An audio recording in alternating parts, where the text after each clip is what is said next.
Hello students, real analysis में आप डारबॉक्स theorem पढ़ चुके थे।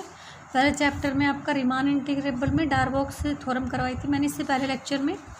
आज हम कंडीशन ऑफ इंटीग्रेबिलिटी पढ़ते हैं। कंडीशन ऑफ इंटीग्रेबिलिटी कि आपको कोई फंक्शन दे रखा है और ये कहा जाए कि आप उसको इंटीग्रेबल शो करिए, तो हम किस टाइप से उसको इंटीग्रेबल शो करेंगे। ओके, तो उसके लिए हमारे पास नेसेसरी एंड सफिशिएंट कंडीशंस क्या क्या हैं। ओके, तो the necessary and sufficient condition for a bounded function f to be integrable on a b is that to each epsilon बड़ा है 0 से there exist a partition p of a b such that ये आपका क्या है, oscillatory sum less हो किससे, epsilon से। तो देखिए क्या कह रहा है, नेसेसरी और सफिशिएंट कंडीशन में कि आपका बाउंडेड फंक्शन होना चाहिए, वो इंटीग्रेबल होगा। कब इंटीग्रेबल होगा? ऑन एक interval, closed interval a b पर, इज दैट टू ईच कि उसके प्रत्येक एप्सिलॉन के लिए देयर एग्जिस्ट, हमारे पास एक क्या एग्जिस्ट कराए इंटरवल ए बी पर, एक पार्टीशन एग्जिस्ट कराए।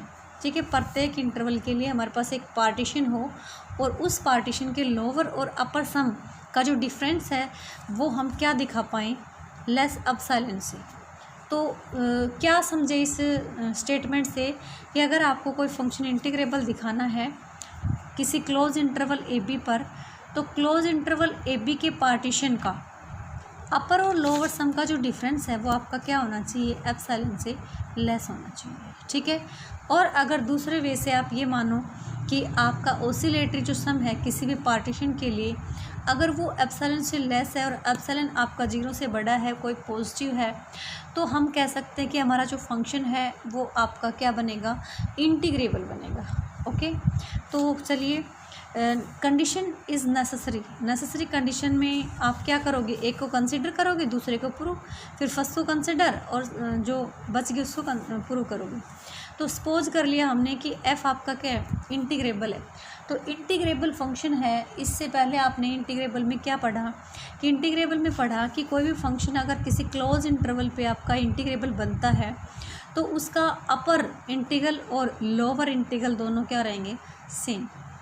और हम इसको क्या कह सकते हैं कि हमारा फंक्शन ए से बी एफ डी एक्स ये इसके बराबर ले सकते हैं। जब दोनों इंटीग्रल अपर और लोअर इंटीग्रल बराबर होंगे तो हम अपने फंक्शन को क्या मानते आए हैं, इंटीग्रेबल। तो हमने यहाँ पे जब इंटीग्रेबल फंक्शन कंसिडर कर रखा है तो इस चीज़ को भी एक्सेप्ट कर लेंगे कि हमारे पास लोअर और अपर इंटीग्रल जो है वो दोनों क्या है, इक्वल है। ओके, हमने कोई एप्सिलॉन लिया जो पॉजिटिव है, तो सिंस द लोअर एंड आपके पास क्या बन गया, एप्सिलॉन पॉजिटिव ले लिया, since the lower and the upper integral are, आपने लोअर और अपर इंटीग्रल्स ले लिए, आर क्या लिए, L U B and G L B of the set of lower and upper sum. आपने लोअर इंटीग्रल के लिए लोअर जो इंटीग्रल है और अपर इंटीग्रल है आर, लोअर इंटीग्रल और अपर इंटीग्रल को फंक्शन का एल यू बी और क्या ले लिया, जी एल बी ले लिया of the set of lower and upper sum के लिए। आपका लोअर सम जो बनता है उसकी एल यू बी तो क्या ले ली, लोअर इंटीग्रल, और अपर सम जो बनता है उसकी जी एल बी क्या ले लिया आपने, अपर इंटीग्रल। ओके, फिर से रिपीट करती हूँ, आपके पास जो लोअर सम है उसका जी एल बी हमने लोअर इंटीग्रल, अपर सम का जी एल बी क्या लिया, सॉरी ये L U B lower sum and upper sum का जी एल बी हमने क्या लिया, upper integral. Okay, there exist a partition P1 and P2, हमने दोनों के लिए एक पार्टीशन, दोनों के लिए पार्टीशंस एग्जिस्ट कराए P1 और P2 of a B interval पे, सच दैट कि लोअर सम है ना वो आपका, ये आपने डारबॉक्स थ्योरम में पढ़ा था कि लोअर सम वो लोअर इंटीग्रल से बड़ा होगा अगर हम लोअर इंटीग्रल में कुछ माइनस कर देते हैं। तो हमने उसी थ्योरम का रिजल्ट लेते हुए लिया कि lower sum of partition P greater होगा लोअर सम से अगर हम उसमें से कुछ माइनस कर दे। तो हमने क्या माइनस किया, एप्सिलॉन बाई 2। ओके, अब यूजिंग वन कि आपके पास क्या दे रखा था कि फंक्शन है वो इंटीग्रेबल है, तो आपका लोअर इंटीग्रल अपर इंटीग्रल आपके इंटीग्रल के क्या रहेगा, इक्वल। आपने फर्स्ट कंडीशन जो थी उसमें यही कंसिडर कर रखा था कि ना कि लोअर इंटीग्रल, अपर इंटीग्रल और इंटीग्रल सभी तीनों इक्वल होंगे अगर आपका फंक्शन इंटीग्रेबल है, राइट। तो मैंने उस चीज़ का यूज़ किया कि मैंने लोअर सम P1 पार्टीशन के लिए और अपर सम मैंने P2 पार्टीशन, तो P2 जो पार्टीशन है उसका अपर सम लेस होगा मेरा किससे, अपर इंटीग्रल से, अगर मैं उसमें कुछ क्या कर देती हूँ, प्लस कर देती हूँ। तो मैंने यहाँ पे ε/2 ऐड किया, फिर वापस से मैंने उसी चीज़ का यूज़ किया कि मेरा कंडीशन फर्स्ट को लगाया, तो अपर इंटीग्रल जो था उसकी जगह मैंने खाली इंटीग्रल डाल दिया a से b f dx प्लस में ε/2। ओके, तो आपके पास क्या था, आपने P जो पार्टीशन P जो था वो आपने यूनियन बना लिया किस किस का, P1 और P2 का, क्योंकि आपने AB जो इंटरवल था उसी के ऊपर P1 और P2 दो पार्टीशन कंसिडर कर रखे थे। ठीक है, मैं यहाँ तक का जो रिजल्ट है एक बार फिर से रिपीट कर देती हूँ कि नेसेसरी कंडीशन में आपने क्या कंसिडर किया कि f आपका इंटीग्रेबल है क्लोज इंटरवल AB पर, अगर हमें पता है इसके रिगार्डिंग, अगर फंक्शन हमारा इंटीग्रेबल है तो देन क्या ले सकते हैं कि उनका अपर और लोअर इंटीग्रल जो है वो इंटीग्रल के इक्वल होगा। ठीक है, अब हमें प्रूव करना था कि difference of upper and lower sum less है किससे, एप्सिलॉन से। ओके, तो मैंने एप्सिलॉन को पॉजिटिव लिया, तो सिंस अब मैंने कंसिडर किया कि लोअर सेट जो है, लोअर लोअर सम जो है उसका LUB मैंने लोअर इंटीग्रल और अपर सम का GLB मैंने अपर इंटीग्रल। ओके, और उसके बाद मैंने AB के लिए दो पार्टीशंस एग्जिस्ट कराए, P1 और कौन सा P2 एग्जिस्ट कराया, और मैंने लिया कि lower sum of P1 partition greater होगा किससे, लोअर इंटीग्रल -ε/2। ओके, और इसमें मैंने रिजल्ट 1 को यूज़ करते हुए इंटीग्रल लिखा a से b f dx -ε/2। Similarly second मैंने लिया अपर इंटीग्रल जो है पार्टीशन P2 का वो लेस होगा अपर इंटीग्रल से, अगर मैं उसमें कुछ ऐड कर देती हूँ, और वापसी मैंने क्या कर दिया, उसमें भी मैंने 1 का यूज़ किया।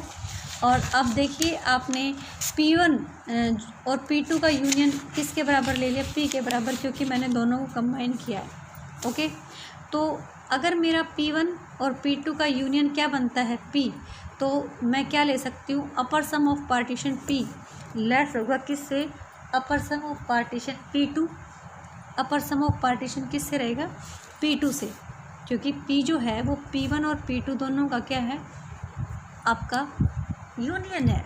तो यूनियन है, उसमें मैक्सिमम एलिमेंट मिलेंगे P2 की बजाय। ठीक है, तो अपर सम आपका P2 से क्या रहेगा, लेस रहेगा। और ये क्या था, पीछे वाले रिजल्ट के हिसाब से आपका इंटीग्रल a से b f dx प्लस में ε/2।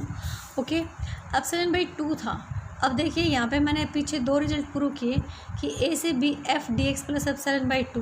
तो a से b f dx को मैं क्या लिख सकती हूँ, देखिए मैंने ये लिख के भी दिखा रखा है, lower sum of partition P greater था मेरा इंटीग्रल a से b f dx -ε/2। ओके, तो मैंने यहाँ पे इंटीग्रल की वैल्यू निकाली, दोनों तरफ ε/2 ऐड कर दिया, तो मेरे पास ये जो था इंटीग्रल लेस हो जाएगा इस चीज़ से।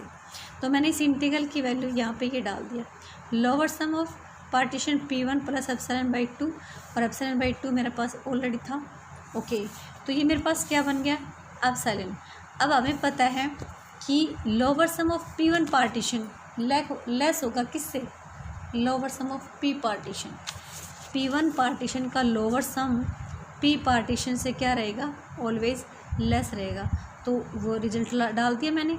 डालने के बाद आपके पास देखिए क्या बन गया कि upper sum of partition P less equal lower sum of partition P plus में एप्सिलॉन।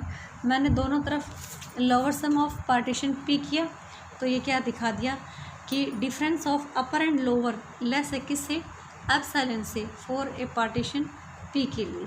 तो देखिए हमें इसमें यही प्रूव करना था कि अगर आपके पास इंटीग्रेबल फंक्शन है तो अपर और लोअर इंटीग्रल जो है उनका जो सम है वो आपके पास क्या होना चाहिए, एप्सिलॉन से लेस, और एप्सिलॉन जो है वो आपका कोई भी पॉजिटिव नंबर है। ओके, तो अभी चलते हैं condition is necessary sufficient condition पे।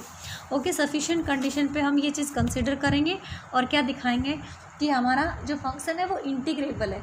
इंटीग्रेबल दिखाने के लिए अगर हमने ये दिखा दिया कि हमारे इंटीग्रल्स जो हैं लोअर एंड अपर आपके इक्वल हैं, तो आप क्या कह सकते हो कि आपका जो फंक्शन है वो इंटीग्रेबल होगा, राइट।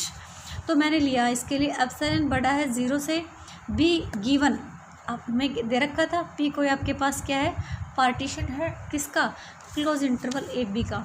तो सच दैट आपने क्या कंसिडर किया कि पार्टीशन पी का, पी पार्टीशन जो है उसके अपर और लोअर सम का जो डिफरेंस है वो लेस है किससे, एप्सिलॉन से। और इसको क्या कंसिडर कर लिया इक्वेशन नंबर 2, क्योंकि फर्स्ट हमने ऑलरेडी यूज़ कर रखा है। ओके, अब हम कुछ ऐसे रिजल्ट यूज़ करते हैं जो आप पहले पढ़ चुके हैं कि lower sum of partition P less होता है किससे, लोअर इंटीग्रल से, पढ़ा था ना ये। और लोअर इंटीग्रल हमारा ऑलवेज किससे लेस होता है, अपर इंटीग्रल से। अपर इंटीग्रल किससे लेस होता है, अपर सम से। देखिए लोअर सम जो होता है वो लोअर इंटीग्रल से लेस होता है, और लोअर इंटीग्रल जो है वो लोअर अपर सम से, अपर इंटीग्रल से लेस होता है। और अपर इंटीग्रल किससे लेस होगा, अपर सम से होगा। ओके, तो यहाँ पे देखिए हमने क्या लिया, मैंने इन दोनों का रिजल्ट लिया, ठीक है, मैंने इन दोनों का लिया और इन दोनों में लिया। तो ए से बी इस चीज़ को मैं मतलब इन दोनों, एक बार इस रिलेशन को लिया और एक बार इस रिलेशन को, इस रिलेशन में लेती हूँ, दोनों तरफ ये चीज़ माइनस कर देती हूँ। तो माइनस करती हूँ तो ए से b bar f d x minus में लोअर इंटीग्रल, ठीक है, less equal upper sum minus में लोअर सम। आपके पास अपर सम माइनस लोअर सम का जो डिफरेंस है वो क्या दे रखा है, एप्सिलॉन दे रखा है, ठीक है। हमने सेकंड का यूज़ किया, सेकंड का यूज़ किया। आप देखिए आपका लोअर इंटीग्रल माइनस में अपर इंटीग्रल क्या है, लेस है किससे, एप्सिलॉन से। आप एप्सिलॉन को आर्बिट्रेरी चूज़ करते हो। आर्बिट्रेरी का मतलब ये होता है कि आप अपने मन से कोई भी वहाँ पे क्या डाल सकते हो, स्टूडेंट्स वैल्यू डाल सकते हो कोई भी, ठीक है। तो देयरफॉर वी हैव, हमने क्या कंसीडर कर लिया कि एप्सिलॉन इक्वल्स टू क्या ले लिया हमने, आर्बिट्रेरी जब कंसीडर कर रहे हैं तो हमने वहाँ पे क्या कंसीडर कर लिया, उसको आर्बिट्रेरी को 0 मान लिया एप्सिलॉन को, ठीक है। तो अब इन दोनों का जो डिफरेंस है अगर आप 0 लेते हो तो देन क्या ले सकते हो कि दोनों क्या होंगे, इंटीग्रल इक्वल। और मैंने पहले ही बताया था कि अगर हमने लोअर और अपर इंटीग्रल को क्या दिखा दिया, इक्वल दिखा दिया, तो आपके पास क्या बन जाएगा, हमारा फंक्शन इंटीग्रेबल बन जाएगा, कोई भी जो इंटरवल दे रखा है। तो आपको क्लियर हो गई है कंडीशन ऑफ इंटीग्रेबिलिटी क्या है कि अगर आपका कोई फंक्शन इंटीग्रेबल है तो पार्टीशन पी का जो लोअर और अपर सम है, अपर माइनस लोअर सम का जो डिफरेंस है वो लेस होगा किससे, एप्सिलॉन से। एप्सिलॉन आपका पॉजिटिव है। और उसके लिए जो रिवर्स कंडीशन है वो हमारी ये है, अगर हम उन दोनों के ऑसिलेटरी जो सम है वो अगर हम लेस दिखा देते एप्सिलॉन से, तो we can say that f is integrable on interval a b पे। Okay, thanks. If you have any problem तो then we can comment me. Okay.